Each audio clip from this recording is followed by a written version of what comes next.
છોટાઉદેપુરમાં અંધશ્રદ્ધાનો વધુ એક કિસ્સો પ્રકાશમાં આવ્યો છે।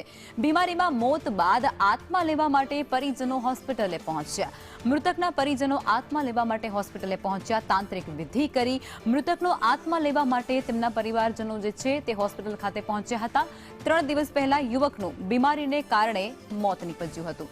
પરિજનો છોટાઉદેપુરના ખોડીવલીમાં રહેતા હોવાનો અત્યારે સામે આવી રહ્યો છે। 20 દિવસ પહેલા દાહોદમાં પણ આવી જ એક ઘટના બની હતી અને ત્યારબાદ ફરી એક આવો જ કિસ્સો પ્રકાશમાં આવ્યો છે। દાહોદમાં પણ આત્મા લેવા માટે પરિજનો હોસ્પિટલે પહોંચ્યા હતા અને દાહોદ બાદ હવે છોટાઉદેપુરની અંદર પણ કંઈક આવી જ ઘટના બની છે, જેમાં બીમારીમાં મૃત્યુ પામેલા એક યુવક જો છે તેના યુવકના પરિજનો તેમનો આત્મા લેવા માટે હોસ્પિટલ ખાતે પહોંચ્યા હતા। એટલે અંધશ્રદ્ધાનો વધુ એક કિસ્સો સામે આવ્યો। क्या ऑफ થઈ ગયા હતા? अरे 4 દિવસ કેટલા દિવસ થયા? 3 દિવસ થયા। હા, તો શું કરવા આવ્યા? એવું છે। તમારું શું નામ? નજીરિયાભાઈ મલિયા। તમે પૂજા કરાવો? આ શું?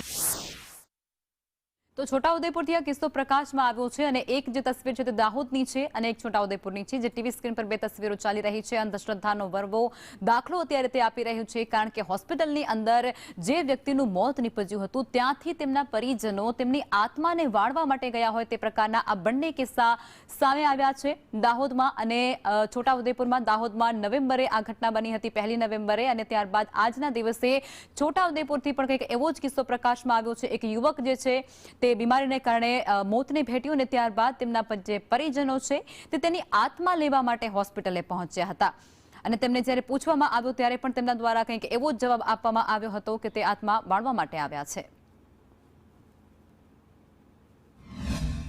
શું હતું? આપણે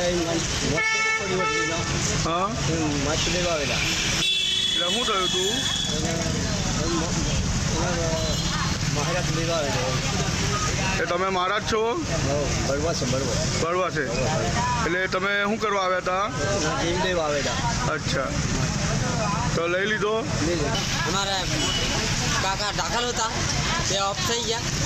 તેને 3 દિવસ પહેલાં દાખલ કરેલો, પછી 3 દિવસથી આજે હૂતક છે એ માટે અમે અહીં વિધિ કરીને જીવ ફટકતો આત્મા તેને લેવા આવ્યા।